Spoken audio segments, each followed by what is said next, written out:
এখন অনেক গভীর রাত, রাতের 4টা বাজে। কানাডায় নিরিবিলি রাস্তায় আমি হেঁটে যাচ্ছি, আমার কাজ থেকে ফিরছি। মূলত আমি যে জবটা করি part time, as a student তো ফুল টাইম করা যাবে না, পার্ট টাইম যে জবটা করি সেটা আমি বেছে নিয়েছি নাইট শিফট। এটা আমার জন্য একটু সুবিধা হয়, কারণ বাসা থেকেও কাছে, হেঁটে বাসায় যাওয়া যায়। কিন্তু প্রবলেম হচ্ছে প্রথম দিন, মানে প্রথম দিকে তো এই জন্য আসলে শিফটের টাইমটা একটু কম, যে কারণে 4টা পর্যন্ত আমার শিফট ছিল। শিফট যেহেতু শেষ, বসে থেকে তো লাভ নেই, হেঁটে হেঁটে বাসায় চলে যাচ্ছি। রাত হলেও চারদিকে অনেক আলো, আর এখানে তো মোটামুটি সিকিউর একটা পরিবেশ আছে, সো এটা নিয়ে কোনো টেনশন নাই। আর এই হচ্ছে রাতের অবস্থা। কানাডায় রাতটা কেমন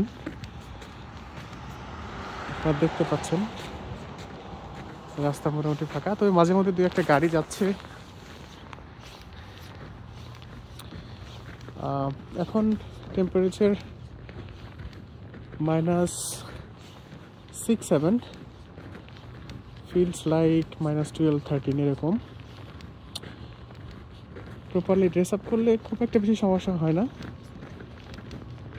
তবে রাস্তায় যেটা সমস্যা হয় যে দেখতে পাচ্ছেন যে অনেক বরফ, যেগুলো জমে প্রায় কাদা কাদার মতো হয়ে গেছে।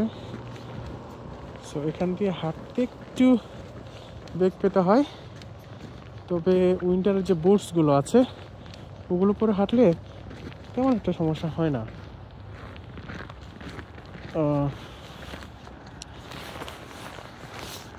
এটাই হচ্ছে প্রবাস লাইফ।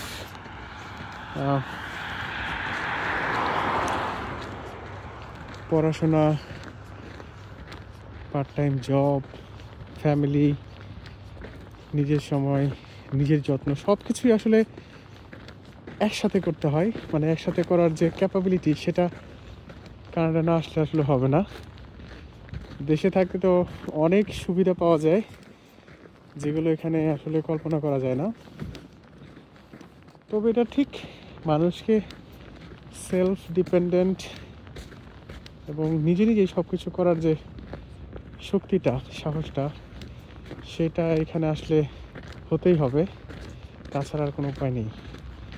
এবং এটার মধ্য দিয়েই আসলে আনন্দ খুঁজে পেতে নিতে হবে। কাজের মধ্যে আনন্দ, নিজের পড়াশোনার মধ্যে আনন্দ, সব কিছুর মধ্যে আনন্দ খুঁজে নিয়ে এগিয়ে যেতে হবে। বিষয়টা এতটা সহজ না, তবে যারা এটাকে চ্যালেঞ্জ হিসেবে নিয়ে সামনের দিকে এগিয়ে যাবে, হয়তো সাফল্য তাদেরকেই ধরা দেবে।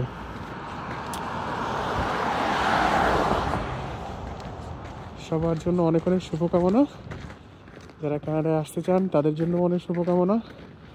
আপনাদের এই জার্নিটা খুব সহজ হোক এবং জীবনের প্রতিটি পদক্ষেপে আপনারা সাকসেসফুল হন, সেই দোয়া এবং প্রত্যাশা করছি।